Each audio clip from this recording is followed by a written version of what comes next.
Welcome to College Recruiting Unlocked, the game behind the game. I'm your host, Coach Spree, and every week we break down the truth behind, what it is in recruiting and what it's like to get to the next level. So today's episode is a good one. We have a special guest who is an elite athlete.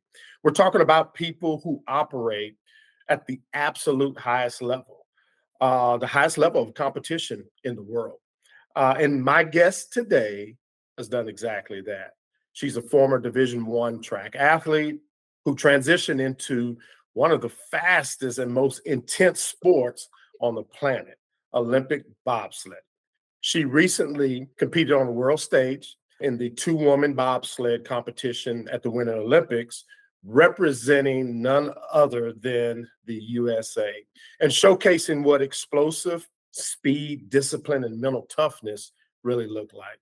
From sprinting on the track and flying down an Olympic ice track at nearly 90 miles an hour, like I know what I'm talking about. But her journey is incredible. Azaria Hill, thank you for joining us today and welcome to the show. Hi, Coach. Thank you for having me. I'm excited to Absolutely. just share my experience. Absolutely. Absolutely. We're excited to have you. This has been a long time coming. We've been talking for a while, trying to squeeze in some time to jump on this call, and I'm absolutely ecstatic that we've gotten this opportunity finally. Before we jump into it, before we even talk about Olympics, right? I want to rewind a bit. I want our listeners to know a little bit more about you. So take us back to the beginning. Where did sports even start for you? How did that path eventually lead into you becoming an Olympian? Yeah. Wow. Okay. Yeah, we're gonna take it way back. So from the beginning, I mean, ever since I was, young, going through school, like realizing what my parents did in their heyday, them being Olympians, them doing it in their respective sports, track and field and boxing. Ever since I could understand that what the Olympics was and what it meant, I always wanted to be an Olympian. And so every like, what do you want to be when you grow up project was, I want to be an Olympian. I want to be an Olympian. And so, I thought that would be in track and field, but come to find out, it ended up being bobsled. I did like a little like I-9 sports when I was young. I played basketball. My first introduction to track was in middle school. We had like a little middle school meet and I did really well. And they were like, she should be running track. She should be in these club track sports. And so we were like, oh, we just never really thought of it. I was just always at the track with my mom when she was training people and at COC, College of the Canes in California. And so I did a unattached meet and I started just running unattached when I was like in 8th grade and I was doing really well. I caught a liking to track and field. And so then once I got into high school, I ended up doing basketball and track. And so after my sophomore year is when I decided to start honing more into track and just focusing on track.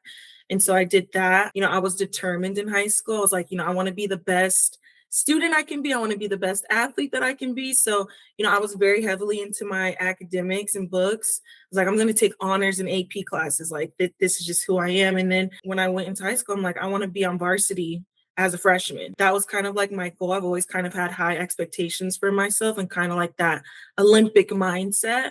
And so, my dream was always like, okay, I want to go to the Olympics in track. I want to go in track. I want to go to a D1 college, run for that school. But I also want to make sure that the college that I pick is, academically sound so that I'm not just getting any type of degree. I'm getting a degree with substance. And so my process of going through the college recruiting process was, different and very new for me. And I ended up settling on Cal State University of Long Beach, and I ran track for them and got my degree from there. I did pretty well, but it wasn't in track, but it wasn't what I necessarily wanted. Right. And so I felt like during that year of 2020, which was my graduating year, we had COVID. And so during that time, I was able to, I ended up going into the transfer portal and I transferred over to UNLV, which is in Las Vegas. I could have stayed at Long Beach, but I just felt like I should have been further along with my track and field career. And so I kind of like just did the research myself to see which schools had, what the girls were running at those schools and getting recruited to go there. So I entered the transfer portal and I ended up finding UNLV. I remembered the coach from a former track meet. And I reached out to him via his email, him and his wife, who was the head coach at the time. And I hadn't got nothing back because I reached out to their school email. I ended up finding him on Instagram for some Really? reason, and I ended up DMing him because like I was really like determined to, go to a different school and just like experience that, level of um I guess competition. And so I knew it would make me better. And so I ended up getting in contact with him and he was like, darn, I just gave my last scholarship out. I'm like, oh, I'm like, you know what? It's okay. Like, I will walk on because, I want to experience this program and I feel like it'll help me. And within a short amount of time, because it was a lot different Mhm. due to COVID and stuff like that. During that short amount of time, I PR'd. And so I was like, dang, what if I had more time and stuff Right. like that? And so during my time at UNLV, I ended up meeting my teammate, Keisha Love. Okay. And that's when she was going through her process of bobsled and doing bobsled and track and going through her rookie camps. And I wasn't thinking about bobsled. I'm like, okay, this is cool. Um, and so then once track and field was done for me, I was trying to figure out my next steps in life. And then yeah, I was like 2 years removed. And then she reached out. I was missing track. I had posted on Instagram and she reached out to me, and the rest is history. Wow. Wow. Yeah, That's crazy. that was a That's lot. but it the determination is what brought you through all of that, because we have so many young athletes that give up the minute adversity looks to present itself, and you didn't do that. So kudos to you for staying in there, staying in, like most baseball players, you stayed in the box. You stayed. Right, right. Let's go a little deeper into what that moment was when you realized bobsledding might actually be your next chapter. Right. So my rookie camp was in 2023, and honestly, I was very apprehensive of even going to the rookie camp. I was Really? telling Keisha, yeah, I was telling her like, I'm not in shape. I haven't been working out like that. I've just been doing like kind of regular, normal things. Right. But, I was missing that. There was a piece of me that was like missing that intensity that I would have from college sports and training and competing. And so I'm over here doing CrossFit, working out with my brother who was getting ready for his SWAT tryouts. And so I was like, I don't know, I don't think I'm ready. She's like, no, just come out. Let's just see your raw potential, see how it goes. And so literally at the very last minute, I ended up going to the rookie camp. I did really well. And then they kept inviting me back to performance camps and to push champs. And then I ended up placing fifth and I ended up making the World Cup team. And so, I realized then after that season, I hadn't really been training for bobsled, maybe like 2 weeks or a month of like training of what I thought emulated pushing the Right. sled. And like I'm learning and stuff throughout these camps. So, everything's kind of like awkward and new, but a lot of stuff from track and field transfer over to bobsled. So I was Mhm. able to kind of pick it up quick, but I hadn't really had any like intentional training specifically for bobsled. And so after that season, which turned out to be a really good season, I ended up being USA Brakeman #1. Like I was pushing really good start times. It was really good. And so I came to the decision of if I could make the World Cup team off of little to no training, Right. then imagine if I can give 100% of my training to for this sport. I can make a World Cup team every year. And so that also led me into deciding to join the military and get into the program WCAP, which stands for World Class Athlete Program. And yeah, I made that decision. And so now I'm a soldier athlete, and Ah, yeah, it's we're just going with it. We're going with the so flow. so the soldier athlete, you're not shooting guns or anything, right?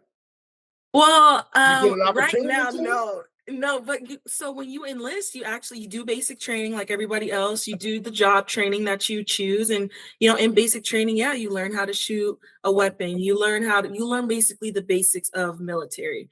And so, yeah, I had to do all that and go through that. And that was an experience within itself because I'm coming from, I've never camped. I've never done any type of stuff like that. So this was very new. I was very uncomfortable, but it ended up working out. And I think it ended up helping. And the WCAP program allows me to be able to focus on just training and to, compete at my best and win medals and make teams. And so while also having a stable income. So that's it's really nice. Awesome, awesome, awesome. Mhm. So you talked a little bit about it, but if I'm correct, there's quite a few track athletes that have converted over to okay. So I'm not Yes. so now what are the skills? Talk to our listeners. What are the skills that kind of translate into bobsled? Yeah, explosiveness, Mm, power, the speed, yes. But sometimes people who have the speed and aren't necessarily fast behind the sled. So, we have a lot of track athletes that convert into bobsled, or a lot of like heptathletes and decathletes from track and field. We get football players, we get lacrosse players. We have that one like outlier, which is a swimmer. His name is Karsten Vissering. He's a swimmer and he's a bobsledder and he's great at it. It's crazy. I'm like, he was a swimmer for USC, and I'm not quite sure how he got introduced into bobsled, but yeah, we have people come from different sports and they're able to, learn about bobsled and learn the techniques and stuff. But yeah, definitely power, explosiveness. A mm, lot of the stuff from track transfers over, especially like the mm. start that it helps pushing me on the sled, the top end when you're going over the crest. So that stuff definitely aided in my benefit in picking it up very quickly. And yeah, you do see a majority of track and field athletes, convert to being bobsledders. Gotcha. And you just mentioned something that, I mean, it kind of got me a little scared already, but I'm not a fan of going and getting on these roller coasters and things of that nature. So I couldn't even imagine pushing a bobsled and all of a sudden it drops over. I'm done. Yeah, I, yeah, that is an experience, I will oh say. And yeah. I don't like roller coasters either, but I'll force myself to get on one. And I'm like, okay, I had fun. But yeah, I'm not gonna lie. My first time getting in the bobsled, it was at Lake Placid, and the first time I went down, it was from start three because there's different starts that pilots will start at if they're especially if they're learning to drive a track. So I went down start three, and I was like, oh, this isn't that bad. Then I went down from start one. I went down to start one, and I was like, okay, this Wait a is an minute. acquired taste. This is an experience. I do not know how these girls are doing it, but Oh man. that hurt. That felt different. It was different, and I was literally on the edge of potentially not even doing it because I'm like, yeah, I don't know about this. But then Keisha was like, no, it'll be fine, trust me. Like, this is like the worst track. It's notoriously just bumpy, and sometimes you have to bump out of certain curves to set you up for another curve, and it's one of the longer tracks. And so Oh, I'm like, okay, I well, guess if you say so. I'm gonna stick it out. And so funny enough, when I made that World Cup team, and our first race on our season was La Plagne, France, which is where the 2030 Olympics is gonna be. Yeah. Um, that was my first track. That was her first track as a pilot, World Cup pilot. She had been piloting, but this is her first time being a World Cup pilot. And Uh, so it was a lot of firsts for us. And going down that track was so smooth and so much fun. I was like, okay, I can do this. really? I can do bobsled. Yeah, it was fun. There are some tracks, it's very smooth and flowy. And Ah, so I'm honestly happy that I started at Lake Placid because I kind of got the worst one out the way. I know that feeling, and every other track feels so much better, fun, smooth. did not know that. I did not. I thought they were all the same. Scary.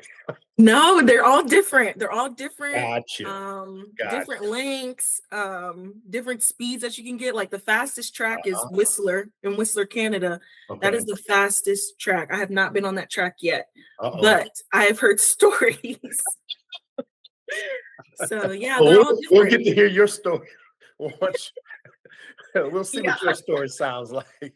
that kind of leads us into the next one is we've kind of given our viewers a feel of what it you've definitely given me a feel of what bobsledding is, and it's definitely something I don't think I want to be a part of. I watch it, but I'm not. No, no, I'll pass. So kudos It's to you again. fun. Yeah, yeah, it's fun to watch. It's fun. It's absolutely fun to watch. But you know, what's it what's it like stepping into that whole Olympic environment? Just the entire environment in itself. It's definitely a wonderful opportunity. It's an experience, unlike any other. You're surrounded by people who, have achieved and accomplished this goal. And, everybody has their own story and how they got there. And so to be around that, to be around, excellence and not only humbling, but, I'm privileged to have. And so that was fun to like finally, I guess you could say, be a part of something like that because I've always dreamed of, Mhm. making an Olympic team, being an Olympian. And so to finally like embody that, be there, like be one of those people, that was really cool. That was really amazing. And it was unknown. Like there you're walking into unknown territory because this was my first time. And so, a lot of the things that I dealt with in life were unknowns. And it is a little bit uncomfortable. And I do really feel like in order to grow, you have to be uncomfortable. Getting comfortable with being uncomfortable.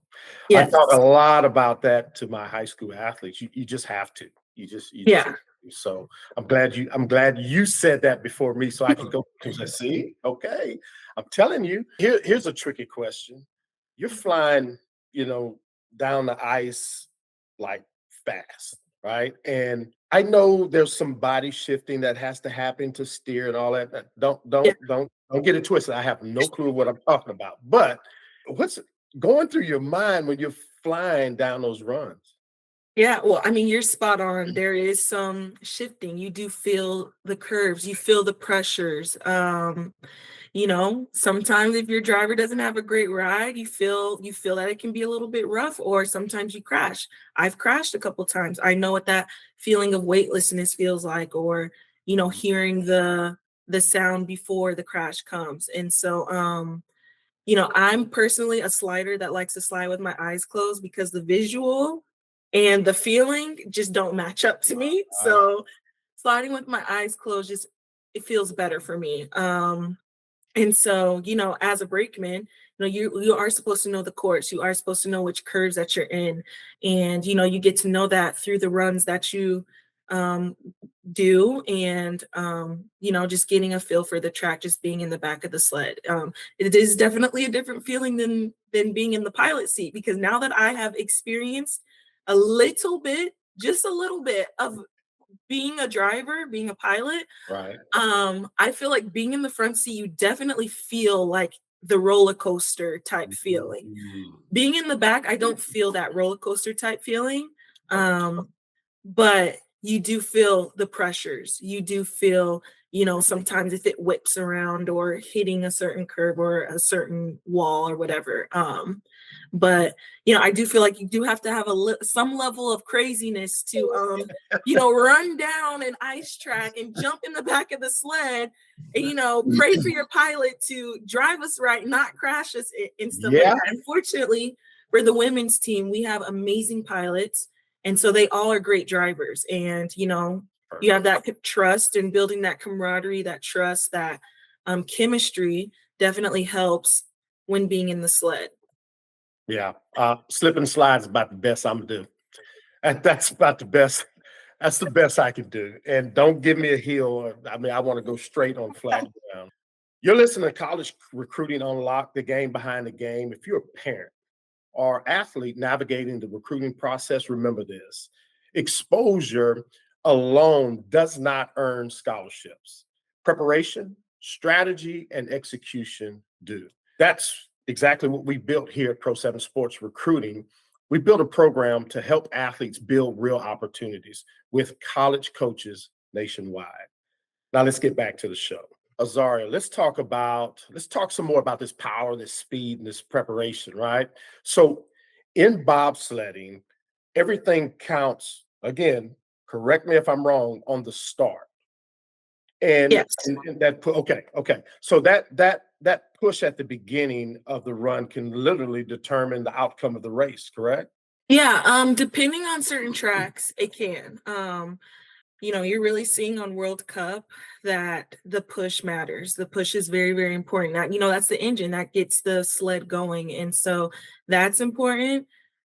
Driving is important, but if I can push my pilot to a start rank 1, 2, 3, they should be able to, hold it or drive us up, or maybe they might drive us down a little bit. But yeah, the start is very important. Gotcha, gotcha. So how much would you say is the physical? Is it physical and how much mental? Yeah, honestly, I think the physical and the mental go hand in hand. You Okay. can't have one without the other.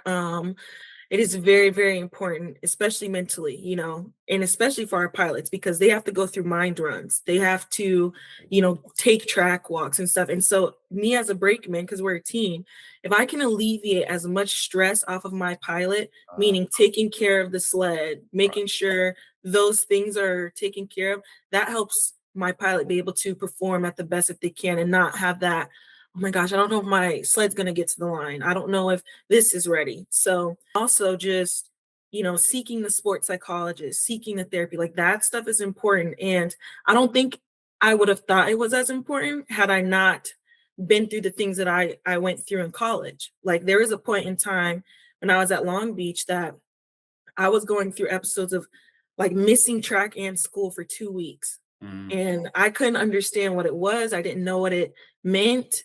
I was like going through some like depression, anxiety thing that I ended up finding out about. But in that moment, my coach, Coach Sheffield, I remember she sat me down. She's like, listen, you need to go see someone, you need to talk to someone. You can talk to the athletic trainer and she can, put you with somebody. And so it was literally that push that wow. helped me, go talk to the athletic trainer that then put me to a therapist and stuff to talk to. And that helped me. And literally that changed, honestly, my life because at that time I seen like mental health and like going to see somebody, it was a very taboo subject. Like, oh my gosh, I must be crazy if I'm talking to somebody, like I don't understand this. And so now that I have a better understanding since college, I find the importance of speaking with a sports psychologist or a therapist, whatever it is that works best for you.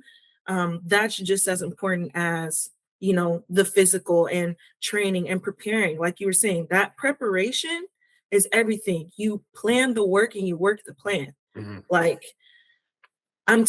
me making this Olympic team had everything to do with me preparing, me planning, and then me executing. Yeah. Had I not had that, I don't think I would have been able to make that Olympic team. Yeah, mental and physical, I think equally, they're just as important. You have to, make sure you're of sound mind and that you're in it and that you're determined, that you have that intrinsic motivation to, want to do the work that you want to do. I think part of the reason why I wasn't as successful as I wanted to be in track because I wasn't willing to do any and everything that I could. There were some things where it's like, okay, maybe I'm not supposed to have this sweet today, but I'm gonna eat the Oh, sweet because I deserved it or yeah. whatever it is.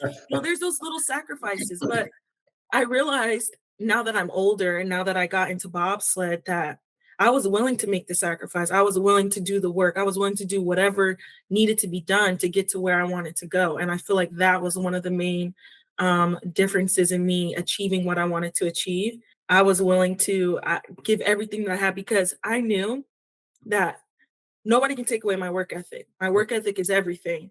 And so if I was to give 100% of myself, whether I won, lost, made a team, didn't make a team, you know, did well or did not, I knew I gave 100% and I can leave having no regrets. The worst thing is leaving something and having regrets because Yes. I could have gave up the sugar. I could have I could have meal prepped. I could have did that one last extra rep that one day. Like, I don't wanna leave that having those thoughts. Mhm. So, I made sure I'm not gonna have any regrets. I'm gonna do everything that I'm supposed to do mentally, physically, preparing, nutritionally. And so that's what I did. And so, I made the Olympic team. That was a dream of mine. I'm an Olympian. I didn't win a medal. Of course, I wanted to win a medal. I got 5th with my, teammate, but I wasn't necessarily sad. I'm not satisfied. Right. As a competitor, I'm not satisfied, but I could leave the Olympics saying that I gave everything that I had. You not only that, you're doing something that many couldn't, I mean, this is the World Olympics. So so yeah, you've accomplished so much, and you hit on some refreshing thoughts with the answer you just gave, and a lot of these things are things that we preach to our athletes. Clear minds. Mhm. Having a clear mind equals fast feet and quick reactions. Just having a clear mind. But what does that mean? It's easy to say that, but what does that mean? But the taboo of it all is mental health, and the young people who have it the worst, and I don't mean that in a bad way, I mean a lot of weight on their shoulders, are student athletes. No one wants to talk about mental health awareness. When you do speak about it, they think something bad has happened. No, we want to prevent these things from happening. So let's talk about it. Let's talk about it. So we do offer it within our program. We have a mental health awareness app that our athletes have, but it's okay to Mm, talk about it. It's okay to talk about it. Depression isn't a bad thing unless you let it be, right? So, but yes, I'm glad you even mentioned that. I'm glad you mentioned that, but I'm also just as glad or happy that you've come through it, as yes. so another kudos Thank to you. you. Let's talk a little bit about that mindset. One thing I love about talking about elite athletes is hearing about mindset, because uh, I want all of my young athletes to hear athletes that have been in their shoes talk about mental mindset. This is another thing that's talked about a lot, but no one really directs. There's not enough people directing young athletes into what that really looks like and how to really develop it, right? The consistency of doing boring things is what I talk about. You know, Mhm. it's boring taking your vitamins. It's boring to eat right. There's a lot of avenues you have to take that are really boring, but the consistency of attacking those boring moments will create something special for you. So, what do you think separates Olympic level athletes from everyone else? Yeah, I think what separates us is, you know, mindset, definitely work ethic. Like you said, being consistent. It can be boring, but it's just that like getting 1% better every day. And sometimes that looks different. Like sometimes it's okay. I went out for that run, that I didn't really want to do. And like I feel like my work ethic and my mindset was built at a very young age, given the parents that I had. But they never like forced me or my siblings to do anything. But I can remember a time when I was in high school and I would have to get up at like 5 in the morning to run my mileage to establish a base for track, right? So I have to get up at 5 in the morning, run mileage before school to then shower, get ready for school, go to school, then have practice. And some of those days I didn't get up, and then I felt bad for not getting up. Like it was really hard to deal with that. But I hear like as the older I got, I realized how beneficial that was and how Mm, that helped me for college, that helped me for now, helped me for military. Like we had call time at 5 a.m., where we have to take accountability and stuff like that. So, um, then I was kind of very pushed back from that stuff a lot, but it helped. And like parts of me wishes like the mindset that I had now, I had then, you know what I'm saying? yeah, Because I feel like, obviously things probably would have been different maybe. Yeah, I mean, I think we have to go through those things to help build us into the people that we're becoming. yep, And yeah, mindset, work ethic, it's big. And I feel like working on those things is okay, I'm gonna do this one thing consistently over these few days or whatever. I feel like with anything that you want, whatever goal it is, dream, aspiration, you have to have that consistency. yep, yep, Consistency, you got to show up. You got to put your best foot forward. Whether you had 80% the day, okay, I'm gonna give all 80% of myself. You're at 100, I'm gonna give all 100%. You know what I'm saying? You're yep, giving the best that you have for that day, whatever it is. And I think that's important, showing up. yep. Yep, showing up. Showing up, You- being and accountable.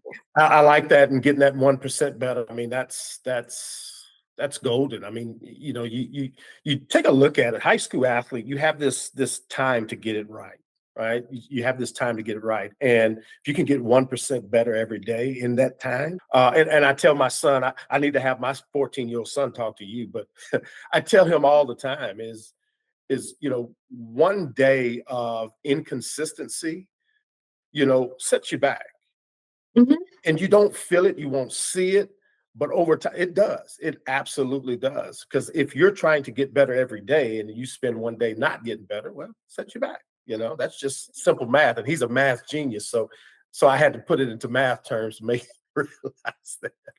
And, Uh, one thing my mom told me some of those days that I, wasn't really feeling it, or I did want to be inconsistent. And granted, there were days I was not consistent.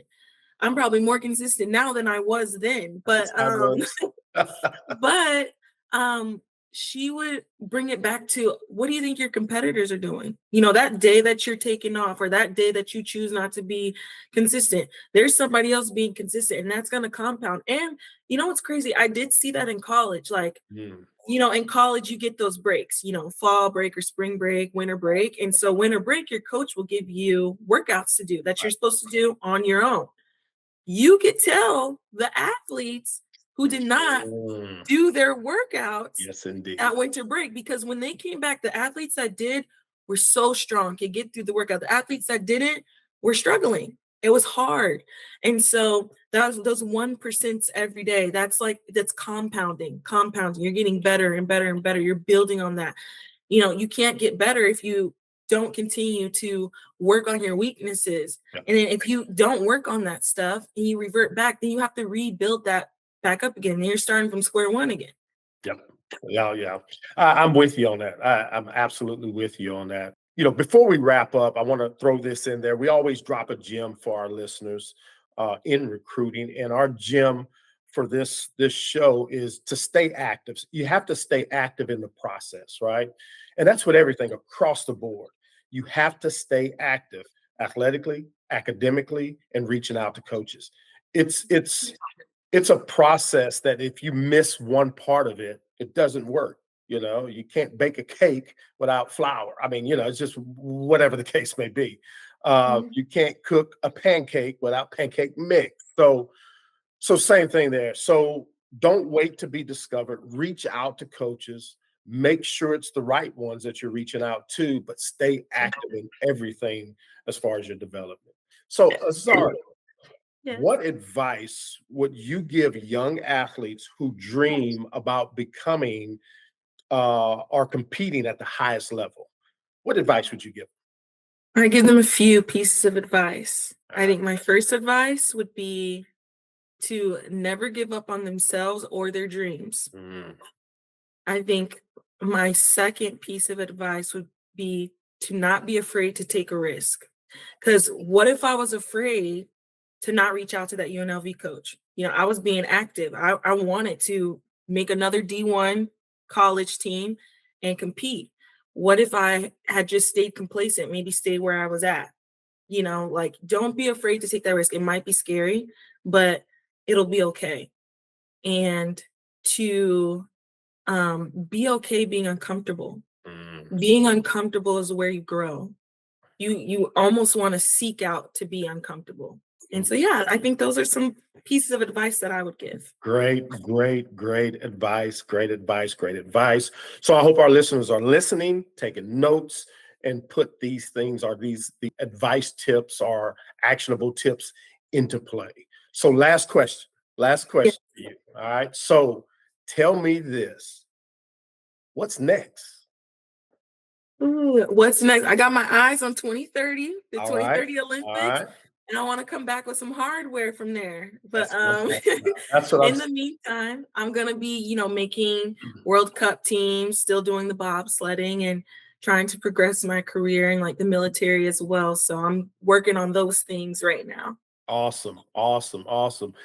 Azaria Hill, thank you. Thank you. Thank you.